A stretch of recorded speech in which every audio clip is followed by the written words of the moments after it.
கிடையாது. நாங்கள் அடிமை இல்லை. உன் கூட்டணி கட்சிக்கார அடிமை, உன் கூட்டணி கட்சிக்கார அடிமை. அதே போல இங்க இருக்கக்கூடிய மேடையில் இருக்கக்கூடிய எந்த தலைவனும் யாருக்கும் அடிமை இல்லை.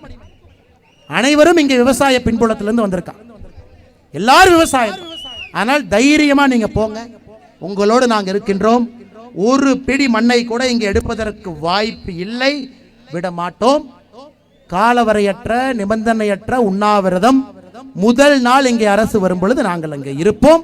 இங்கேயே கூரை போட்டு இங்கேயே உட்கார்ந்துருப்போம். ಇಲ್ಲಿ ತುಂಬ ಜನ ಕನ್ನಡ ಮಾತಾಡೋರಲ್ಲಿದ್ದೀರಾ, ಕನ್ನಡ ಮಾತಾಡೋರಿದ್ದೀರಾ. ತಮಗೆ ಒಂದೇ ಒಂದು ಆಶ್ವಾಸ ಹೇಳ್ಬಿಟ್ಟು ಇಲ್ಲಿಂದ ಹೋಗ್ತಾ ಇದ್ದೀವಿ. ಭಾರತೀಯ ಜನತಾ ಪಕ್ಷ ಇರುವ ತನಕ, ಇಲ್ಲಿರುವ ನಮ್ಮ ನಾಯಕರಿರುವ ತನಕ DMK ಪಾರ್ಟಿ ಒಳಗಡೆ ಬಂದು ತಮ್ಮ ಯಾರ ಲ್ಯಾಂಡ್ ತಗೊಳ್ಳಿಕ್ಕೆ ಇಲ್ಲಿ ಆಗಲ್ಲ. ನಾವಿದ್ದೀವಿ, ನಾವಿಲ್ಲಿ ಕೂರ್ತೀವಿ, ನಿಮ್ ಜೊತೆಗೆ ನಾವಿದ್ದೀವಿ. ಏನು ಆಗಲಿಕ್ಕೆ ನಾವು ಬಿಡಲ್ಲ. பெரியவர்களே, தாய்மார்களே, ஆனால் நீங்க தைரியமா இங்கிருந்து நீங்க போங்க. இது எங்கள் பொறுப்பு, எங்கிட்ட விட்டுருங்க. இது உங்க பிரச்சனை இல்லை, உங்க பிரச்சனை இல்லை. நீங்க கிளம்பி போங்க, உங்க பிரச்சனை. எங்கிட்ட விட்டுருங்க. இப்ப இருந்து எங்க பிரச்சனை. இதற்கு தீர்வு கொடுக்க வேண்டியது எங்களுடைய பொறுப்பு. நீங்கள் எடுக்க மாட்டீர்கள், எடுக்க விட மாட்டோம். ஏன்னா இப்ப நடைமுறைப்படுத்தி காட்டணும். அவங்ககிட்ட போலீஸ் துறை இருக்கு, பாதுகாப்பு இருக்கு. 1000 போலீஸை கொண்டு வருவாங்க, உள்ள வருவோம், ஜியோ போட்டாச்சுன்னு வருவாங்க. முதல் நாள் இந்த ஒரு கைப்பிடி மென்னை எடுக்க அரசு இங்கே வரும் பொழுது பாரதிய ஜனதா கட்சி, அதனுடைய மாநில தலைவராக இருக்கக்கூடிய நான், அன்னூரிலே சாகும் வரை என்னுடைய உண்ணாவிரதத்தை ஆரம்பிப்பேன். சாகும் வரை, சாகும் வரை. அது எத்தனை நாளாக இருந்தாலும் பார்ப்போம். 10 நாள், 50 நாள், எத்தனை நாளாக இருந்தாலும் இந்த உடலிலே உயிர் இருக்கும் வரை, உடம்பிலே உயிர் இருக்கும் வரை ஒரு படி மண்ணை உன்னால் எடுக்க முடியாது.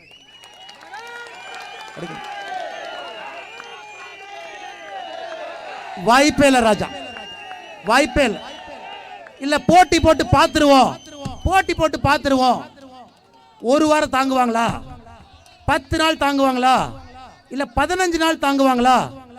அதற்கும் தயார். நீங்க போட்டி போட்டு பார்க்கலான்னு ஒரு வாரம் இருப்பாங்க, அதுக்கப்புறம் கிளம்பிடுவாங்க. 10 நாள் இருப்பாங்க, அதுக்கப்புறம் கிளம்பிடுவாங்க. 15 நாள் இருப்பாங்க, கிளம்பிடுவாங்க. இங்க யாரும் திமுக இல்ல, பின்னாடி அண்டால பிரியாணி செஞ்சு சாப்பிட்டு வர்றாங்க. சாகும் வரை பாரதிய ஜனதா கட்சியினுடைய தொண்டன், முன்னோடியாக தலைவன் என்கின்ற முறையில் நான் முதலாக இங்கே வந்து அமர்வேன். நம்முடைய தொண்டர்கள் தலைவர்கள் அங்கே அமர்வோம். சாகும் வரை உண்ணாவிரதம் இருப்போம்.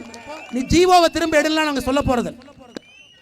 நீ ஜீவோவை திரும்ப எடுத்துக்கங்கலாம் திமுக சொல்ல போறதில்ல. நீ ஜீவோ வச்சுக்க, முதலமைச்சர் ரூம்ல போட்டு பூஜை போட்டுக்க, G2 காரங்கிட்ட கொடுத்துக்க, அது திருப்பதி தேவஸ்தான வெங்கடாஜலபதி கொண்டு போய் பூஜை போட்டுட்டு வா, நிறைய பணம் வர வேண்டும் போட்டுக்க. அதெல்லாம் வேண்டாம்.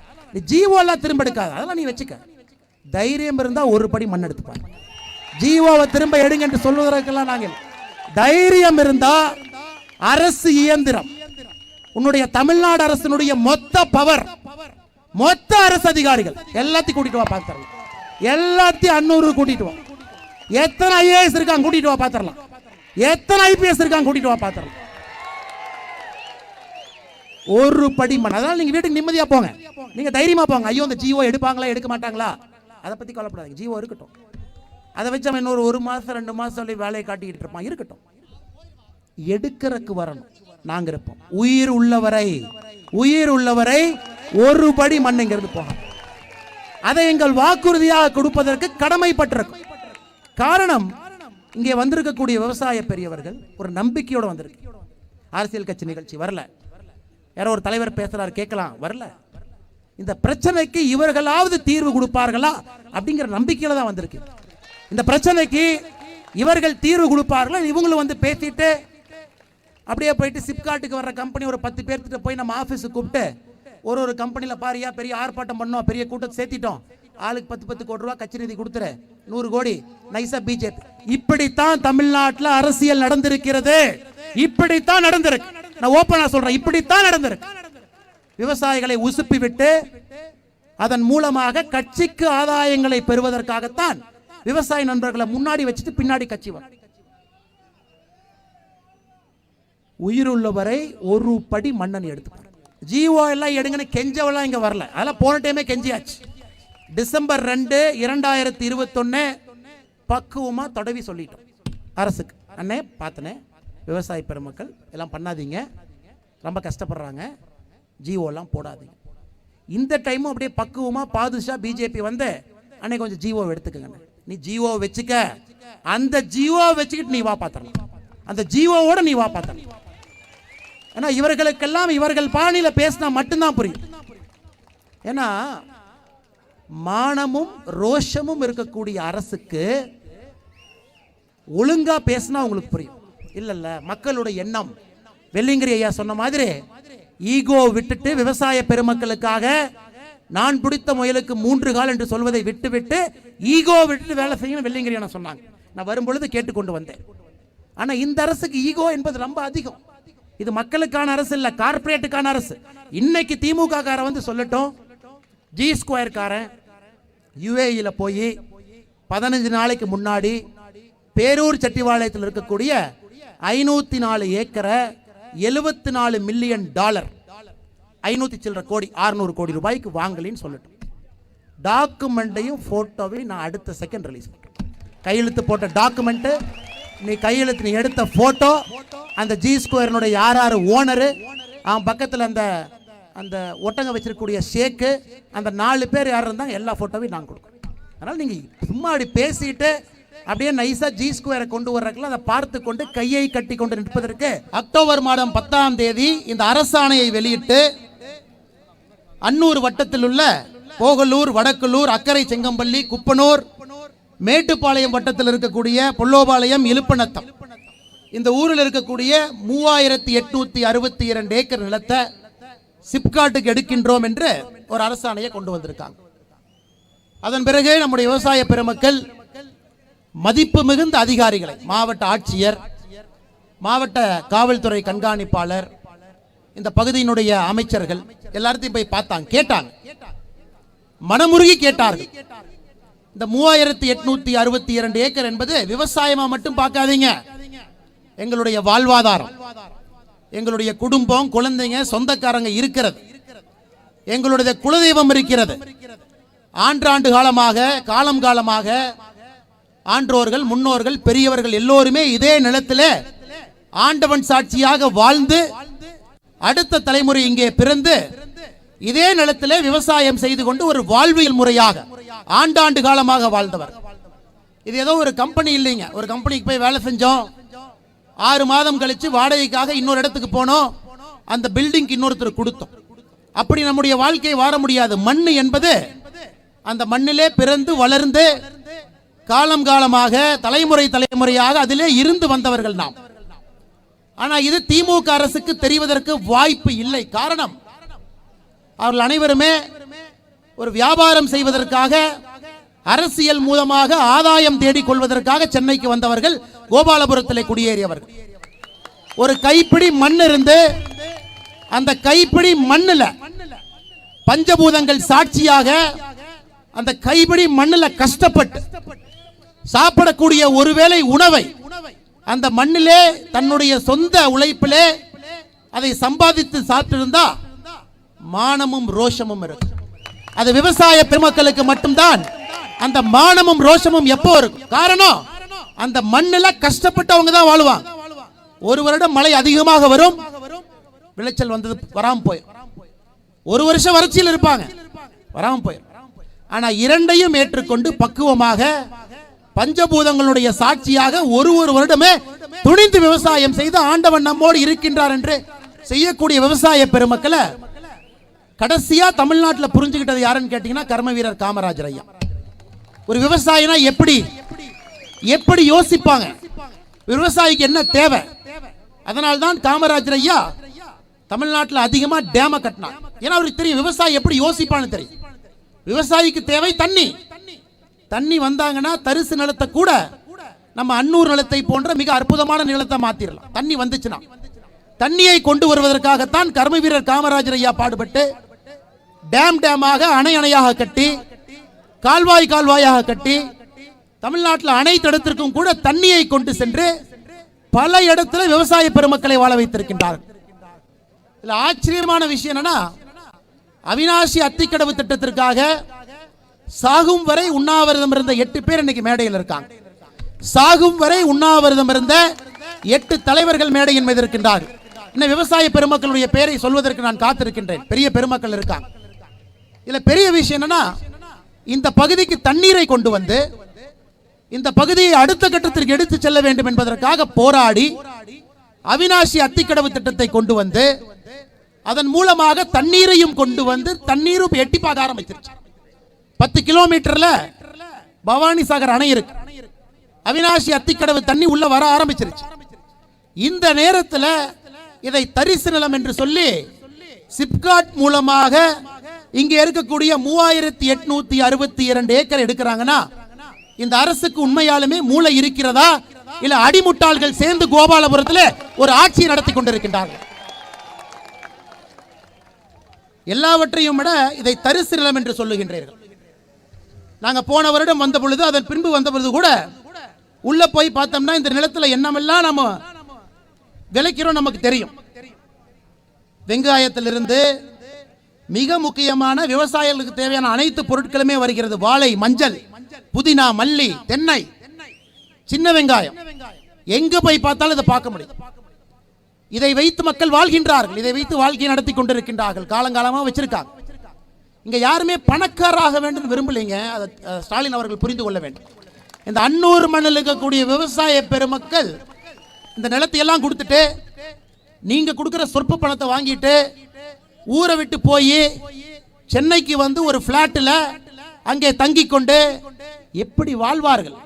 இவங்கெல்லாம் 4:30 மணிக்கு எந்திரிச்சு சூரியனை பார்த்து விட்டு கையில மம்மட்டி எடுத்துக்கிட்டு கடப்பார் எடுத்துட்டு விவசாயிக்குள்ள போனவங்க, காலங்காலமாக வாழ்ந்தவர்கள். உங்களை போல விவசாய பெருமக்களும் வாழ வேண்டும் என்று நினைத்தால் நீங்க தப்பா வாழ்றீங்க. நாங்க தப்பா வாழல, நாங்க சரியா வாழ்ந்து கொண்டிருக்கின்றோம்.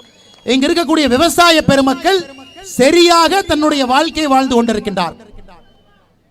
ஆனா இன்னைக்கு இந்த 3862 ஏக்கர் வேணும். எதுக்கு வேணும்? அடுத்த கேள்விக்கு வரும். எதுக்கு வேணும்? இல்ல தமிழகத்தில் வந்து தொழிற்சாலைகள் வருகிறது. மத்திய அரசுடைய கணக்குப்படி தமிழகத்தில் இன்னைக்கு தேதியில தொழிற்சாலைகளுக்காக ஒதுக்கப்பட்டு இன்னும் தொழிற்சாலைகள் வராத நிலம் எவ்வளவு இருக்குன்னு கேட்டீங்கன்னா 48,195 ஏக்கர். 48,195 ஏக்கர் அரசாங்க குறிப்பில் மார்க்கெட் ஃபார் இண்டஸ்ட்ரியல் போட்டு, அதாவது தொழிற்சாலைகள் வருவதற்காக இதற்கு முன்பு கையகப்படுத்தப்பட்ட நிலம் 48,195 ஏக்கர் காத்து கொண்டிருக்கிறது, காத்தடித்துக் கொண்டிருக்கிறது. நீங்க வாங்க இதுல தொழிற்சாலைகள் போடுங்க அப்படின்னு. அதில் குறிப்பாக சொல்ல வேண்டும் என்றால் 20 ஆண்டுகளுக்கு முன்பு திமுக அரசு தமிழகத்தில் இருந்த பொழுது நாங்குநேரியில் இதே போல நாங்குநேரி 2518 ஏக்கர் எடுத்தாங்க. 20 ஆண்டுகளுக்கு முன்பு நாங்குநேரியில். அப்ப என்ன சொன்னாங்கன்னா, இந்த பகுதி தமிழகத்தில் இளைஞர்களுக்கு வேலை வாய்ப்பை உருவாக்க வேண்டும், அதற்காக நாங்குநேரியில் ஒரு தொழில்பேட்டை அமைக்கிறோம். 2518 ஏக்கர் தொழிற்பேட்டை அமைத்து இன்னைக்கு நாங்குநேரி தொழிற்பேட்டைக்குள்ள ஒரு நிறுவனம் கூட இல்லை என்பதுதான் உண்மை. அதற்கு பக்கத்தில் இருக்கிறது தான் தூத்துக்குடி துறைமுகம். பக்கத்தில் துறைமுகம் இருக்கு.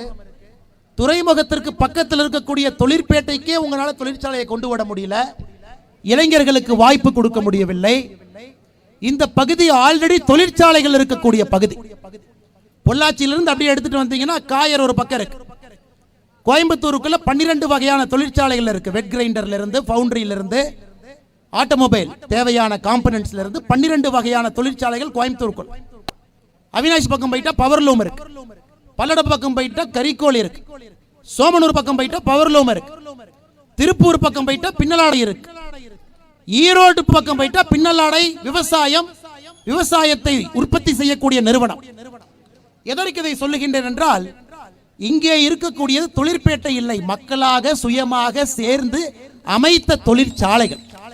அதை ஆங்கிலத்தில் நேச்சுரல் ஆர்கானிக் கிளஸ்டர் என்று சொல்லுவார்கள். மக்களாகவே தமக்கு என்ன வேண்டுமோ அதை தீர்மானித்து அவர்களாகவே அந்த தொழிற்சாலைகளை கொண்டு வந்தவர். உதாரணத்திற்கு கோயம்புத்தூர் பார்த்தீங்கன்னா, இந்தியாவுடைய 2 சக்கர வாகனங்களுக்கு தேவையான 40% பொருட்களை கோயம்புத்தூர் மட்டும் உற்பத்தி செய்து இந்தியாவுக்கு கொடுக்க. இந்தியாவுடைய பாதி வெட் கிரைண்டர் கோயம்புத்தூர் உற்பத்தி செய்யுது. சோமனூர் மட்டும், சோமனூர் பல்லர் எடுத்துக்கிட்டீங்கன்னா கிட்டத்தட்ட இந்தியாவுடைய பாதிக்கு பாதி பவர்லும் இந்த 3 ஊர்ல இருக்கு. இதை எதுவுமே அரசியல்வாதி வந்து செய்யவில்லை, அரசு செய்யவில்லை. மக்களாகவே நமக்கு எது சரியாக இருக்குமோ அவர்களாகவே இணைந்து இந்த நேச்சுரல் ஆர்கானிக் கிளஸ்டர், இந்த தொழிற்சாலைகளை அவர்களாக ஆரம்பித்திருக்கின்றார்கள். நீங்கள் இங்கே வந்து நிலத்தை கையகப்படுத்தி 3862 ஏக்கர் நிலத்தை எடுத்து அதிலே தொழிற்சாலைகளை கொண்டு வந்து நாங்கள் உங்களை அடுத்த கட்டத்திற்கு எடுத்து செல்லுகின்றோம் என்று சொல்லுகின்றீர்கள். அதையும் பார்ப்போம். 2021 இந்தியாக்குள்ள எவ்வளவு அந்நிய முதலீடு வந்துச்சு, வந்த அந்நிய முதலீடுல எவ்வளவு பணம் தமிழகத்திற்கு வந்துச்சுன்னு பார்ப்போம். குறிப்பாக ஸ்டாலின் அரசு அவர்கள் வந்த பிறகு தமிழகத்திற்கு 2021 தமிழகத்திற்குள்ள 2021-22 ஒரு வருட காலத்தில் உள்ளே வந்திருக்கக்கூடிய பணம் அந்நிய முதலீடு 27,000 கோடி. 27,000 கோடி தமிழ்நாட்டுக்கு வந்துருச்சுப்பான். ஆனா பக்கத்துல கர்நாடகால 1,44,600 கோடி. அது பக்கத்துல மகாராஷ்டிரால 1,07,600 கோடி. டெல்லியில 62,800 கோடி. ஒரு 4 மாநிலத்தினுடைய குறிப்பை சொல்றேன். மோடி ஐயா வந்த பிறகு கடந்த 8 ஆண்டுகளாக அந்நிய முதலீடு என்பது நாட்டுக்குள்ள வருது, பெருமளவுல வருது. அது எங்கே கொண்டு செல்ல வேண்டும், எங்கே தேவையோ அங்கே கொண்டு செல்ல வேண்டும். இன்னைக்கு தமிழ்நாட்டில் வறட்சி பகுதி, தரிசு நிலங்கள் பல இடத்துல இருக்கு. தூத்துக்குடி போனீங்கன்னா நீங்க பார்க்கலாம், திருநெல்வேலி போனீங்கன்னா பார்க்கலாம், கரூர் பக்கம் வந்தீங்கன்னாலும் பார்க்கலாம் தரிசு நிலம். புதுக்கோட்டையில பார்க்கலாம், பெரம்பலூர்ல பார்க்கலாம், அரியலூர்ல பார்க்கலாம். அங்கே இளைஞர்கள் காத்து கொண்டிருக்கின்றார்கள். இங்க ஒரு தொழிற்சாலை ஆரம்பிச்சீங்கன்னா எங்களுக்கு விவசாயத்திலையும் பணம் சம்பாதிக்க முடியல, எதுவுமே வரல, வேலை கிடைக்கும் என்று. அங்கே தேவை, அதை யாரும் வேண்டாம் என்று சொல்லவில்லை, அங்கே தேவை. ஆனா அன்னூர்ல வந்து இங்க அமைக்க வேண்டும் என்கின்ற அவசியம் என்ன? இங்கேதான் திமுகவினுடைய பித்தலாட்டம் இருக்கிறது. அவர்களுக்கு தேவை உங்களுடைய விவசாய நிலம் கிடையாது, இங்கே இருக்கக்கூடிய தண்ணீர். தண்ணீருக்காக அதை விற்று அதை பெரிய அளவில் மார்க்கெட் பண்ணி அந்த மாத்தி விடுறது மூலமாக திமுகவினுடைய அமைச்சர்களுக்கு ஒரு பெரிய அளவில் பணம் கிடைப்பதற்காக இந்த தண்ணீரை பார்த்து இந்த கும்பல் படையெடுத்து வந்திருக்காங்க. கேக்குதாங்கண்ணா? கேக்குதா?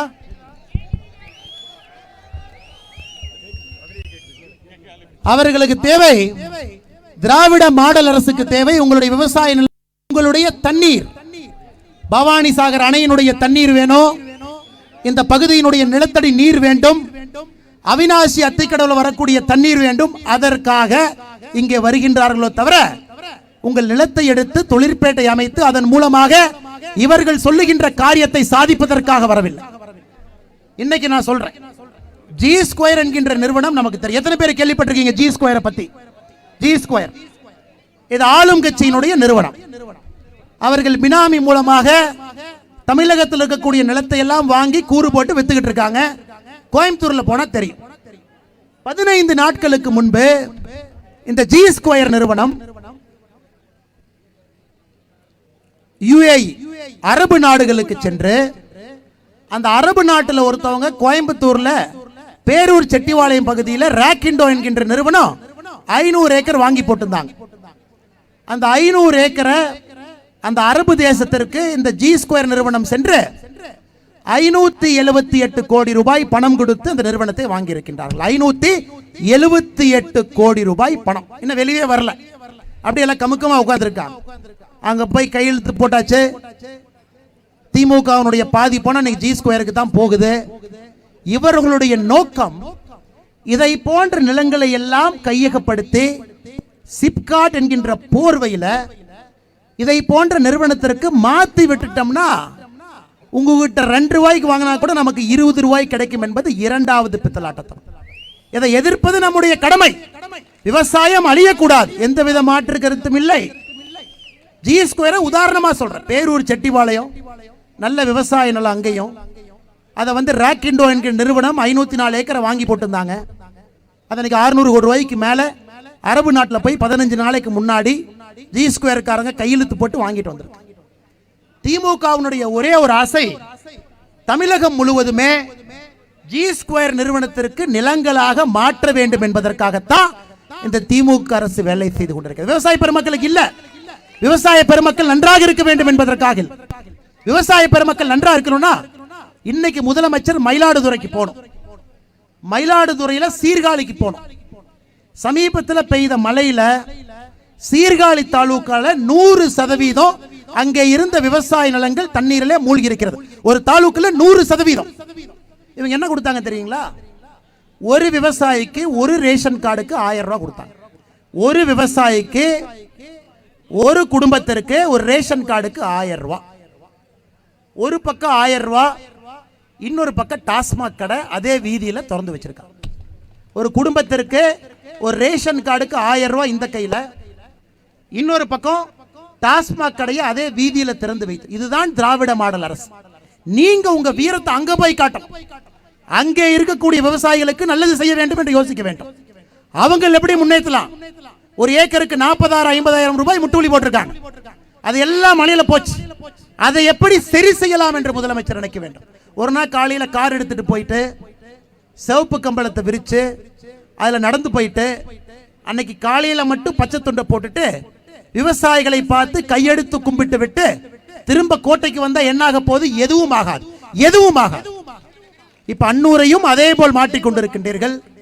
இங்க இருக்கக்கூடிய ஆயிரக்கணக்கான சொந்தங்களுடைய நிலத்தை அபகரித்து வாழ்வாதாரத்தை அளித்து ஜி ஸ்கொயர் போன்ற நிறுவனங்களை பெருக்கி சிப்காட் என்கின்ற போர்வையில இங்கே வராத கம்பெனிகளுக்கு, ரியல் எஸ்டேட் செய்யக்கூடிய கம்பெனிகளுக்கு நன்றாக இருக்கக்கூடிய விவசாய நிலத்தை எடுத்து கொடுப்பது, குறிப்பாக நம்முடைய பெண்கள், சகோதரிகள், தாய்மார்கள் இன்னைக்கு வைத்தறிச்சலோடு உட்கார்ந்திருக்கு. வைத்தறிச்சலோடு. ஒரு மன்னனாக இருந்தாலும் கூட அந்த மன்னனுக்கு செங்கோல் என்று இருக்கும். செங்கோல் சாட்சியாக அந்த மன்னன் ஆட்சி செய்ய வேண்டும். செங்கோல் என்பது மக்களுடைய எண்ணங்களை பிரதிபலிக்கக்கூடிய அளவுகோலாக இருக்கும். ஆனால் நம் முதலமைச்சர் எப்பவோ அதையெல்லாம் தாண்டி போயிட்டார். உதாரணம் சொல்ற பாருங்க. நீங்க இன்னைக்கு சென்னை வந்தாவே சென்னையில் எல்லாத்துக்குமே மெட்ராஸை வருது. யாரை பார்த்தாலும் கண்ணில் சிவப்பா இருக்கும். என்னங்க பிரச்சனை? அண்ணே மெட்ராஸை வந்துருச்சு. சென்னை முழுவதுமே இன்னைக்கு மெட்ராஸை அதிகமா வருது. முதலமைச்சர் காலையில வாக்கிங் போறார். கூட நம்முடைய சுகாதாரத்துறை அமைச்சர் அண்ணன் சுப்பிரமணியன் நடந்து போறார். ஒரு சாதாரண கவுன்சிலரா இருந்தா கூட என்ன கேட்பாங்கன்னா, பக்கத்தில் ஒரு அதிகாரிகிட்ட, அமைச்சர்கிட்ட, அண்ணா எத்தனை பேர்த்துக்கு மெட்ராஸை வருது, எத்தனை கேம்ப் போட்டீங்க, எத்தனை பேர் சரியா இருக்காங்கன்னு கேட்பாங்க. ஆனா முதலமைச்சர் கேட்டது என்ன தெரியுமா? நம்ம பையன் படம் பார்த்தீங்களா? கழக தலைவன் படம் எப்படி இருந்துச்சு? வெட்கக்கேடு, வெட்கக்கேடு. அதை எடுத்து வேற பிரபலப்படுத்துறாங்க. முதலமைச்சர் காலையில் வாக்கிங் செல்லும் பொழுது அமைச்சர் மா சுப்பிரமணியனை பார்த்து கழகத் தலைவனை பற்றி தெரிந்து கொண்டார். ஏங்க சரி, டிசம்பர் 12ஆம் தேதி நீங்க தான் பட்டம் சூட்டுறீங்க, பட்டத்திலவசருக்கு பட்டம் சூட்டுறீங்க. ஆட்சிக்கு வந்து 4 படம் எடுத்தாங்க. 4 படத்தில் டெவலப் பண்ணி பட்டத்திலவசரை டெவலப் பண்ணலாம். நான் இன்னைக்கு அன்னூர்ல சொல்றேன், 80 வருஷம் ஆனாலும் 80 படத்தை எடுத்தாலும் 8000 கோடி செலவு பண்ணாலும் பட்டத்திலவசர் பிளேபாயா தான் இருப்பார்.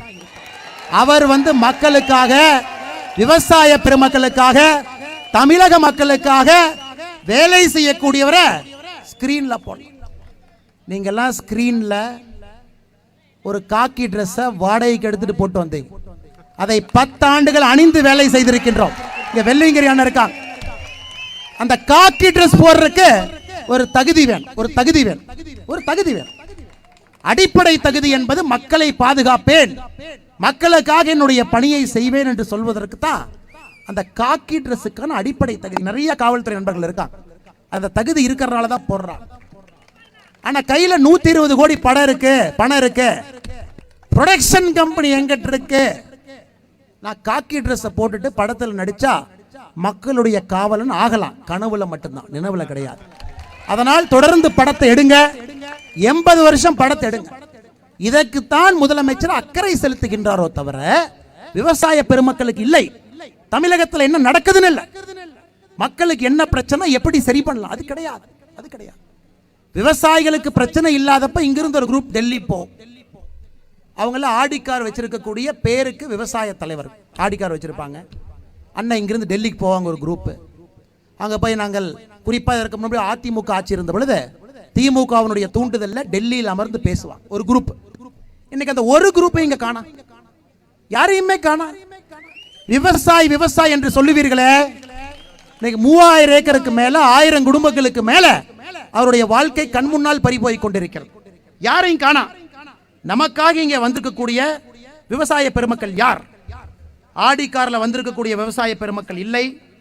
உண்மையாலும் நமக்காக இங்கே வந்திருக்கக்கூடிய விவசாய சங்க தலைவர்கள், கட்சி சார்பற்ற விவசாயிகள் சங்கத்தினுடைய தலைவராக இருக்கக்கூடிய அண்ணன் ஏ கே சண்முகம் அவர்கள் இங்கே இருக்கின்றார்கள். டாக்டர் ரங்கநாதன் அண்ணன் இருக்காங்க, ஈரோடு வெங்கடாச்சலம் அண்ணன் இருக்காங்க, திருப்பூர் ஈஸ்வரன் அண்ணன் வந்திருக்காங்க, சொல்லேலூரவல் செல்லமுத்தண்ணை வந்து பேசிட்டு இப்பதான் கிளம்பி போயிருக்காங்க. தமிழக விவசாயிகள் சங்கம் அண்ணன் வேணுகோபாலன் வந்திருக்காங்க, தொண்டாமுத்தூர் பெரியசாமி அண்ணன் வந்திருக்காங்க, ஒக்கலிக்க மகஜன சபையினுடைய முன்னாள் காவல்துறை டிவைஎஸ்பி அண்ணன் வெள்ளியங்கிரி அவங்க வந்திருக்காங்க, ஒக்கலிக்க மகஜன சபையினுடைய அண்ணன் தம்பு வந்திருக்காங்க, ஏவி ராஜா அண்ணன் வந்திருக்காங்க, அவினாசி அத்திக்கடமை கூட்டமைப்பு அண்ணன் எஸ்எம்ஆர் நடராஜ் அவங்க வந்திருக்காங்க, வேலுச்சாமி அண்ணன் வந்திருக்காங்க, அண்ணன் முருகசாமி அவர்கள் வந்திருக்கின்றார்கள். ஏன்? இவங்கெல்லாம் விவசாயம் பார்க்கிற விவசாய கூட்டமைப்பினுடைய தலைவர். காலையில் ஆடு மாடு எருமை இருக்கும், பால் கறந்து ஊற்றுவாங்க.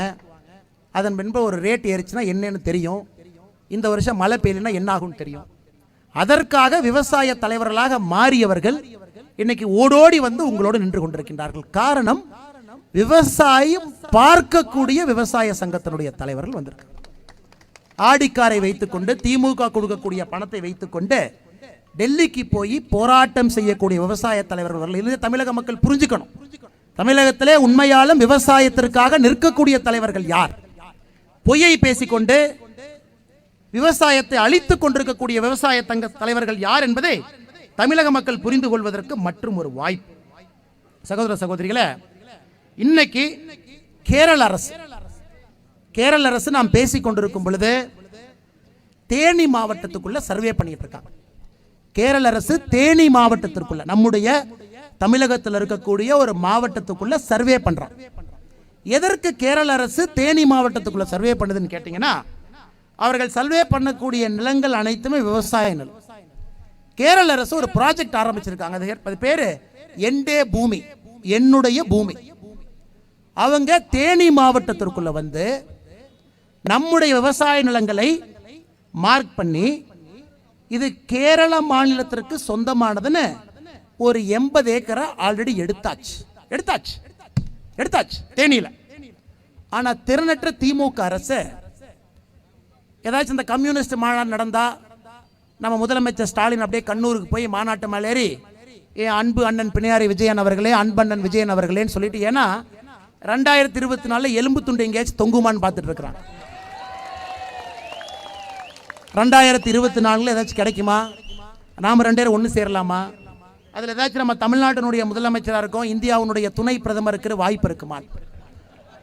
அந்த நப்பாசைக்காக என்டே பூமி திட்டத்தில் தேனியில 80 ஏக்கரை கொடுத்தாச்சு. முல்லை பெரியார் அணையில வரக்கூடிய ரைட்ஸை பாதி தாரை வாத்தாச்சு. இதெல்லாம் விவசாய மக்களுக்கு, விவசாய பெருமக்களுக்கு திமுக அரசு, குறிப்பாக தமிழகத்தினுடைய முதலமைச்சர் திரு ஸ்டாலின் அவர்கள் செய்து கொண்டிருக்கக்கூடிய சாதனைகள்ல சில சாதனைகள் வெளியே வராது. டிவியில் அந்த விஷயத்தை காணா, பேப்பர்ல அந்த விஷயத்தை காணா. என்டே பூமிங்கிற திட்டத்தை பத்தி யாரும் பேசல. தேனிக்குள்ள 80 ஏக்கர் வந்து கேரள அரசு தன்னுடைய நிலம்னு வந்து சர்வே பண்ணி மார்க் பண்ணிட்டு போயிருக்காங்க. அங்கே தமிழக விவசாயிகள் விவசாயம் செய்து கொண்டிருக்கின்றார். ஆனா முதலமைச்சருடைய நேரம் வந்து லவ் டுடேங்கிற ஒரு படத்தை பார்த்துட்டு அவருடைய மனைவி கேட்குறாங்களாமா, இந்த லவ் டுடேன்னு ஒரு படம் நான் இன்னும் பார்க்கல, நீங்களும் பார்த்துருக்க மாட்டீங்க. பட் பார்த்தவங்க சொன்னது, அதாவது 2 பேர் திருமணம் செய்து கொள்ள வேண்டும் என்று நினைக்கின்றார்கள். அப்படி நினைக்கிறவங்க அவங்க 2 பேருக்கு செல்போனை எடுத்து ஒரு நாளைக்கு இன்னொருத்தட்ட கொடுத்துடணும். அதை பார்த்தோன்னே இந்த படத்தை பார்த்துட்டு முதலமைச்சருடைய துணைவியார் கேட்டாங்களாமா, உங்க செல்போனை ஒரு நாள் என்கிட்ட கொடுங்களேன். ஐயோ சாமி என்னைய விட்டுருங்க அப்படின்னு. ஆனா இன்னைக்கு தப்பி தவறி 8.5 கோடி தமிழர்கள் உங்ககிட்ட கொடுத்துருக்கோம். உங்க செல்போனுக்கு இருக்கக்கூடிய மரியாதை கூட எங்களுடைய தமிழக சொந்தங்களுக்கு இல்லை, விவசாய பெருமக்களுக்கு இல்லை. ஆனா 8.5 கோடி பேர்த்தினுடைய வாழ்வாதாரத்தை அடமான வச்சு நான் சொல்ல முதலமைச்சருடைய பட்டத்திலவரசர் உதயநிதி ஸ்டாலின் அவரு மைக்ல சொன்னார். படத்தை நாங்களாம் ஒன்னா பார்த்தோம். எங்க அம்மா கேட்டாங்க செல்போனை மாத்திக்கலாமான்னு, எங்க அப்பா இருந்துட்டு ஐயோ நான் மாட்டேன்ட்டார். காலக்கொடும் காலக்கொடும் காலக்கொடுமை இதெல்லாம் பார்க்க வேண்டும் என்கின்ற வேதனை நமக்கு இருக்கு. சமீபத்தில் டெல்லி சென்று விட்டு வந்தேன். அங்க இருக்கக்கூடிய தமிழ் சொந்தங்கள் பிரச்சாரம் செய்யறக்கா போயிருந்தேன். குஜராத்லயும் வந்து நாளைக்கு தேர்தல் வருது. எல்லா இடத்திலும் இருக்கக்கூடிய தமிழர்கள் மோடியின் பக்கம், பாரதிய ஜனதா கட்சியின் பக்கம் அணிவகுக்க ஆரம்பித்து விட்டார். டெல்லியிலிருந்து, குஜராத்திலிருந்து இந்தியா முழுவதுமே அவர்கள் வேறு வேறு கட்சிக்கு வாக்களித்துக் கொண்டிருக்கின்றார்கள். ஒரே படையாக மோடிஜி பின்னாடி வர ஆரம்பிச்சு. நாளை குஜராத்தினுடைய தேர்தல் முடிவு வரும்பொழுது நமக்கு தெரியும். இதுவரை 7 முறை பிஜேபி ஆட்சியில் இருந்திருக்கிறது.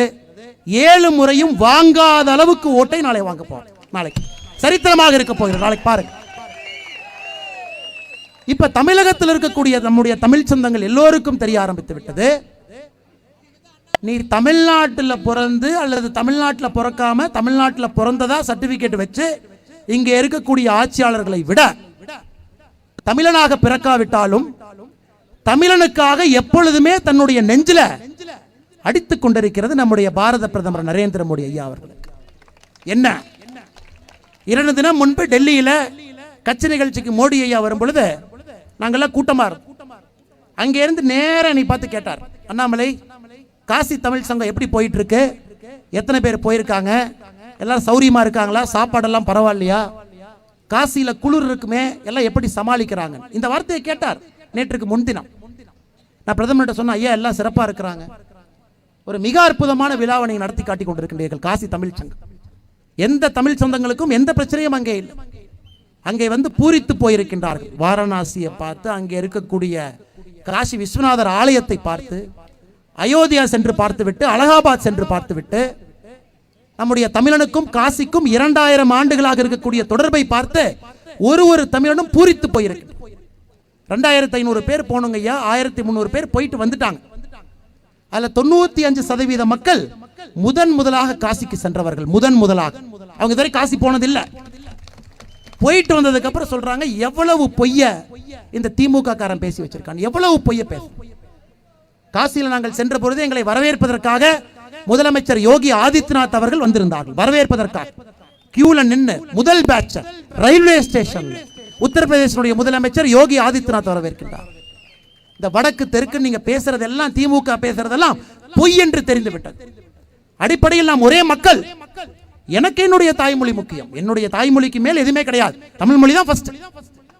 ஆனாலும் மற்ற மொழி பேசுறவங்களையும் மதிக்க தெரிஞ்சுக்கிட்ட நான் இந்த ஒரு பயணத்தில் நீங்கள் ஒரு பூதத்தை கிளப்பி அதை மூலமாக ஒரு பொய் அரசியலை செய்து 70 ஆண்டு காலமாக செய்து கொண்டிருக்கக்கூடிய அரசியல் இந்த ஒரு காசி தமிழ் சங்கத்தின் மூலமாக தகடுபொடியாகிவிட்டது. அதை பார்த்து இன்னைக்கு திமுக அரசு நாங்களும் அனுப்ப போறோம். திமுக அரசுக்கு ஒரே ஒரு வேண்டுகோள் தான். ஏன்னா அவங்களும் போட்டிக்கு 200 பேருக்கு அனுப்புறாங்க. போட்டியெல்லாம் வேண்டாம், எல்லாரும் காசிக்கு போகணும். ஆனா மா சுப்பிரமணியம் அண்ணன் அவர்களுக்கு, ஏன்னா ஒரு சுகாதாரத்துறை அமைச்சர் அண்ணன் சேகர் பாபு அண்ணன் வந்து ஆலயங்களை பார்த்துக்கிறாங்க.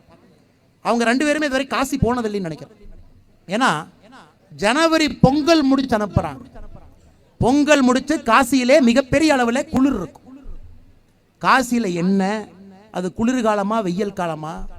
60 வயசுக்கு மேலதான் இங்கிருந்து அனுப்புறாங்க.